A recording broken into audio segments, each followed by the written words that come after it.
दोस्तों अभी एक डेढ़ घंटे पहले न्यूज आई और ये न्यूज जो है ट्विटर पर ट्रेंड भी करने लगी। हैशटैग ऐश्वर्या राय बच्चन। आखिर क्या हुआ यहाँ पर, ऐश्वर्या राय बच्चन का नाम ट्रेंड क्यों कर रहा है? तो यहाँ पर ये आप लोग अगर इसको देखेंगे तो तुरंत आप लोगों को पता चलेगा पनामा पेपर लीक। तो पनामा पेपर लीक क्या है यहाँ पर, और इसी के चक्कर में हमारी कंट्री में एक ऑर्गेनाइजेशन है जिसको बोलते हैं आप लोग यहाँ पर इन्फोर्समेंट डायरेक्टरेट। तो इन्फोर्समेंट डायरेक्टरेट के द्वारा इनको क्वेश्चनिंग के लिए बुलाया गया है। हालांकि पहले भी यहाँ पर इनसे क्वेश्चन पूछे गए थे पर उनका आंसर इनके द्वारा दे दिया गया था, पर अभी जो है इनको यहाँ पर बुलाया गया है क्वेश्चनिंग के लिए। तो अब यहाँ पर देखते हैं क्या चीजें अभी आगे यहाँ पर बनती हैं।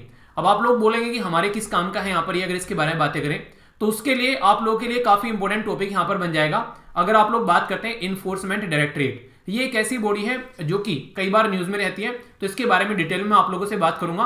पनामा पेपर लीक के बारे में बात करूंगा क्योंकि ये जीएस पेपर 2 और इसी के साथ में प्रीलिम्स के अंदर भी जो आप लोग की स्टैट्यूटरी, रेगुलेटरी या फिर जो अलग अलग बॉडीज हैं, क्वाजी जुडिशियल बॉडी, उनसे रिलेटेड जो भी कंट्रोवर्सी है या फिर उनका अगर मिसयूज भी होता है तो उसके बारे में यहाँ पर सारी बातें पेपर का पार्ट है आप लोग का जीएस 2 का। प्रीलिम्स के लिए इनके ऑब्जेक्टिव या फंक्शन कंपोजिशन वगैरह पूछ ले आते हैं, तो ये आप लोगों को देखने को मिलेगा। देश के अंदर सारे न्यूज़पेपर जो भी हैं सबके द्वारा यहाँ पर इस न्यूज को कवर किया जा रहा है। तो इसके चलते यहाँ पर सबसे पहले मैं आप लोगों से बात करूंगा पनामा पेपर लीक के बारे में। तो पहले इसको समझते हैं और देखते हैं आखिर ये क्या मुद्दा है। बात की जा रही है यहाँ पर पनामा पेपर। तो आखिर है क्या ये पनामा पेपर? देखिए हुआ क्या था, बेसिकली बहुत सारे डॉक्यूमेंट्स अगर किसी भी इंफॉर्मेशन से रिलेटेड लगे, अगर मान लीजिए आप लोगों के घर में भी बहुत सारे डॉक्यूमेंट्स होंगे, आप लोगों की 10th 12th वो सारी मार्कशीट वगैरह एक जगह आप लोगों ने रखी होगी, तो अगर वहां से उसको कोई निकाल के तो किसी को पकड़ा दे तो उससे क्या होगा, आप लोगों की सारी डिटेल इन्फॉर्मेशन बाहर आ जाएगी। कौन से सब्जेक्ट में कौन से नंबर थे, आखिर किस स्कूल या किस कॉलेज में पढ़ा करते थे, तो सारी इन्फॉर्मेशन पब्लिक में आ जाएगी। ऐसे ही जब आप लोग किसी भी बैंक में या फिर किसी भी कंपनी के अंदर कहीं पर कोई अपना पैसा ले जाकर रखते हैं, उसका सारा जो डॉक्यूमेंटेशन है वो कहीं ना कहीं होगा। तो अगर वो लीक हो जाए तो पता चल जाएगा कहां कहां पर आप लोगों ने अपने कितने पैसे रख रखे हैं, और खासकर अगर वो पैसा कोई चोरी कर टैक्स से बचाकर रख रखा है वहां पर, तो उसको और ज्यादा यहाँ पर कंट्रोवर्सी का रीजन बन जाता है। तो यहाँ पर जब पनामा पेपर ये बेसिकली लीक हुआ, यहाँ पर जो ये मुद्दा निकल कर आया, तो ये पूरा मुद्दा हुआ यहाँ पर पनामा के अंदर। तो पनामा अगर मैं आप लोगों से बोलूं एक पर्टिकुलर लोकेशन है, अगर आप लोग देखना चाहते हैं एग्जैक्ट आप लोगों के सामने यहाँ पर ये पनामा कैनाल का भी नाम आप लोगों ने सुना होगा, पनामा सिटी भी है यहाँ पर ये। तो ये पर्टिकुलर लोकेशन आप लोगों के सामने है, ठीक है। तो ये सेंट्रल अमेरिकन कंट्री आप लोगों को यहाँ पर देखने को मिलेगी। तो इस पर्टिकुलर रीजन के अंदर से यहाँ पर ये इन्फॉर्मेशन निकल के आई कि कहां कहां पर लोगों के द्वारा अपना पैसा रखा गया है बेसिकली टैक्स से बचाने के लिए। तो ये काफी बड़ा इशू बन गया और इसके अंदर लगभग 2.14 लाख के करीब आप लोगों को फाइल्स देखने को मिली। तो जब ये यहाँ पर लीक हुआ तो यहाँ पर ये पता चला, अच्छा यहाँ पर इतने सारे लोगों के द्वारा अपना पैसा बाहर रख रखा है ले जाकर।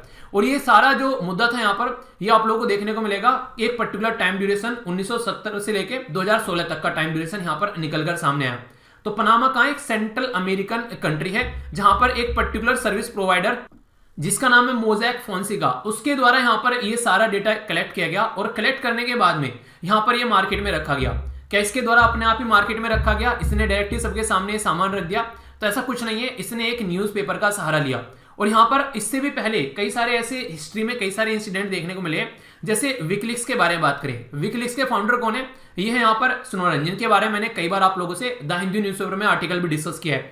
तो ये आप लोगों को पता है कि एक पर्टिकुलर जो इनके द्वारा फाइल, जो एक नहीं बल्कि बहुत सारी फाइल इनके द्वारा जो निकाली गई थी, वो बेसिकली फाइल थी। उनमें बेसिकली मुद्दा जो था वो था यूएसए से रिलेटेड, जो कि काफी ज्यादा कंट्रोवर्सी का रीजन बन गया कि यूएसए ने अफगानिस्तान के अंदर या अलग अलग देश में क्या क्या अपनी हरकतें की हैं। तो उसका काला चिट्ठा इनके द्वारा पब्लिक के सामने लाया गया था। तो ऐसा ही कुछ यहाँ पर कौन कौन लोग अपना पैसा बाहर दूसरे देश में ले जाकर रखे हुए हैं और खासकर टैक्स से चोरी कर, तो वो सारा काला चिट्ठा इनके द्वारा यहाँ पर पब्लिक में रख दिया गया। तो जब यहाँ पर ये काला चिट्ठा सबके सामने निकल कर आया तो पता चला हमारी कंट्री भी कई सारी इसमें नामी ग्रामी हस्तियां थी। जैसे ऐश्वर्या राय बच्चन हो गए, इनके ससुर जो अमिताभ बच्चन हो गए, समीर ये यहाँ पर गहलोत हो गए जो यहाँ पर बेसिकली इंडियन बुल ओनर भी हैं, ठीक है। केपी सिंह हो गए यहाँ पर डीएलएफ के प्रमोटर भी हैं। इसी के साथ में विनोद अदानी, तो अदानी परिवार भी आ गया। और दो पॉलिटिशियन भी थे यहाँ पर जिनका नाम अगर बात करें शिशिर बजोरिया और वेस्ट बंगाल से, और इसी के साथ में अनुराग केजरीवाल यहाँ पर दिल्ली से। तो ये कुछ इस तरीके से कई सारे नामी ग्रामी लोगों के नाम सामने निकल कर आए। तो ऐश्वर्या राय बच्चन जो है अभी यहाँ पर इनको समन किया गया है ईडी के द्वारा। तो इसी मुद्दे के ऊपर हम लोग बात करेंगे। तो जैसा कि मैंने आप सभी लोगों को बताया, यहाँ पर ये काफी इंपॉर्टेंट टॉपिक आप लोगों का बन जाता है, इन्फोर्समेंट डायरेक्टरेट। तो इन्फोर्समेंट डायरेक्टरेट जो है हमारी कंट्री में एक मल्टी डिसिप्लिनरी ऑर्गेनाइजेशन है जो बेसिकली काम क्या करती है, दो लॉ के ऊपर काम करती है, यानी कि दो मुद्दे देखती है। एक तो है फॉरेन एक्सचेंज मैनेजमेंट एक्ट जो कि 1999 का है, शॉर्ट फॉर्म में फीमा बोलते हैं। दूसरा है prevention of money laundering act, ये 2002 का है, जिसको पीएमएलए आप लोग बोलते हैं। तो ये दोनों एक्ट जो है इसको थोड़ा सा मैं अब आप लोगों को डिटेल में बात करूंगा इनके बारे में।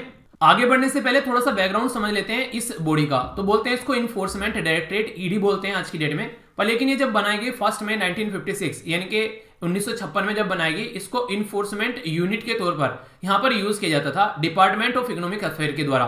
क्या किस किन चीजों के लिए यहां पर देखिए, कोई भी अगर फॉरेन एक्सचेंज, अगर कोई दिक्कत होती थी फॉरेन में कोई एक्सचेंज कर रहे हैं उससे रिलेटेड रूल और रेगुलेशन की, कोई भी यहां पर चीजें होती थी तो उसको कंट्रोल करते थे। तो 1947 में यहां पर इसको बेसिकली फीरा, FERA यानी कि फॉरेन एक्सचेंज रेगुलेशन एक्ट के नाम से आप लोग इसको जानते थे। वैसे अगर कोई भी बॉडी होती है तो आप लोगों को पता है जो कोई ऐसे मुद्दों को देखती है वो काफी एक हॉट न्यूज में रहने वाली बॉडी बन जाती है। तो इसीलिए कई सारे बेसिकली डिपार्टमेंट के अंदर घूमती रही। 1957 में यहां पर इसको, ये यूनिट को रीनेम किया गया। तो यहां पर पहले इसका नाम जो था इन्फोर्समेंट यूनिट से इन्फोर्समेंट डायरेक्टरेट कर दिया गया। इसका जो एडमिनिस्ट्रेटिव कंट्रोल था वो बेसिकली ट्रांसफर कर दिया गया डिपार्टमेंट ऑफ इकोनॉमिक अफेयर से डिपार्टमेंट ऑफ रिवेन्यू के अंदर में। तो इकोनॉमी से रिवेन्यू में आ गया क्योंकि रिवेन्यू मैटर को देखती है 1960 में। और यहां पर एक शॉर्ट टाइम ऑफ पीरियड के लिए, लगभग 4 साल के लिए यहां पर ये 1973 से लेकर 1977 तक, तो ये यहां पर एडमिनिस्ट्रेटिव जो जुडिक्शन है ये कंट्रोल में रही डिपार्टमेंट ऑफ पर्सनल और एडमिनिस्ट्रेटिव रिफॉर्म के अंडर भी यहां पर ये कुछ टाइम के लिए रखी गई। जैसा मैंने स्टार्टिंग में आप लोगों को बताया था कि 2 ऐसे एक्ट हैं जहां से ये पावर लेकर आती है, एक तो हो गया फीमा और दूसरा हो गया यहां पर पीएमएलए। तो यहां पर जो फीमा है यहां पर ये आप लोगों को देखने को मिलेगा एक सिविल लॉ के तौर पर यूज किया जाता है, जो कि एक क्वाज़ी जुडिशियल पावर यहां पर रखता है। ठीक है, एक तरीके से यहां पर एक तरीके से अगर कोई गिल्टी पाया जाता है तो उसके ऊपर पेनल्टी लगा देते हैं ये। पर लेकिन अगर बात करें यहां पर पीएमएलए के, तो ये आप लोगों को देखने को मिलेगा क्रिमिनल मैटर के साथ में यहां पर ये डील करता है। ठीक है, तो यहां पर अगर कोई भी इस तरह की हरकतें करता हुआ पाया जाता है तो खासकर जैसे नहीं मनी लॉन्ड्रिंग के केस हो गए, ठीक है, उसके चलते तो यहां पर ये इस तरीके के मैटर में यहां पर ये देखने को मिलेगा। मनी लॉन्ड्रिंग का मतलब क्या होता है बेसिकली, अगर मोटे मोटे तौर पर बोला जाए, कई बार आप लोगों ने एक शब्द सुना होगा ब्लैक मनी। ब्लैक मनी कुछ नहीं होता है, बस टैक्स से बचाई गई मनी होती है कि टैक्स ना पे करना पड़े। तो यहां पर उसको क्या करते हैं, फिर यहां पर गलत तरीके से जो कमाई गई पैसा उसको फिर क्या करते हैं, उसको सिस्टम में लाने की कोशिश करते हैं। तो नहीं करते, कपड़े में आप लोगों ने कपड़े दे दिए धुलने के लिए तो कि लॉन्ड्रिंग में दे देना उसको, तो वो वाली बात है इस तरीके से। तो वो वाला फंडा देखने को मिलेगा और यही सिस्टम यहां पर इंप्लीमेंट किया था इसमें। तो इसको रोकने की कोशिश की जाती है पीएमएलए के द्वारा। तो इसलिए दोनों एक्ट का नाम याद रखेगा, फॉरेन एक्सचेंज मैनेजमेंट एक्ट 1999 और prevention of the money laundering act यहां पर 2002। तो फॉरेन में कोई एक्सचेंज हो रहा है तो ये वाला हो गया, और यहां पर मनी लॉन्ड्रिंग वाला ये हो गया। तो पहले वाला सिविल और दूसरे वाला क्रिमिनल कैटेगरी में यहां पर आ गया। जैसे प्रीलिम्स के अंदर आप लोग जाएंगे तो कंपोजिशन का पार्ट पूछ लेते हैं, तो डायरेक्टली यहां पर जो रिक्रूट पर्सनल है उनके अलावा आप लोगों को देखने को मिलेंगे कई सारे डिपार्टमेंट से यहां पर लोग भी आप लोगों को आते हुए नजर आएंगे। जैसे कस्टम एंड सेंट्रल एक्साइज से, इनकम टैक्स से, पुलिस से, अलग अलग डेप्यूटेशन पे भी यहां पर बेसिकली अपना डेप्यूटेशन काटने के लिए भी यहां पर ऑफिसर्स आते हैं। अगर बात करें यहां पर प्रोसेसिंग जो केस होते हैं, जो फ्यूजिटिव, आप लोगों ने सुना फ्यूजिटिव इकोनॉमिक ऑफेंडर, जैसे मालवीय का नाम सुना था, ठीक है, नीरव मोदी का नाम सुना, तो इस तरीके के जो केसेस हैं यहां पर वो यहां पर इस कैटेगरी में देखने को मिलेंगे। एक यहां पर पर्टिकुलर एक्ट आप लोगों को नजर आएगा जिसको बोलते हैं यहां पर conservation of foreign exchange and the prevention of smuggling activity act, ये 1974 का। तो ये अगर यहां पर कोई भी एक तरीके से उल्लंघन करता हुआ पाया जाता है फीमा का इसके थ्रू भी, तो उसको भी यहां पर ये पर्टिकुलर बॉडी जो है अपने कंट्रोल में रखती है, उस पर्टिकुलर मुद्दे को भी। इसके अंदर अगर कोई केस चलेगा तो सेक्शन 4 है यहां पर पीएमएलए का, तो उसके तहत यहां पर केस देखने को मिलेगा।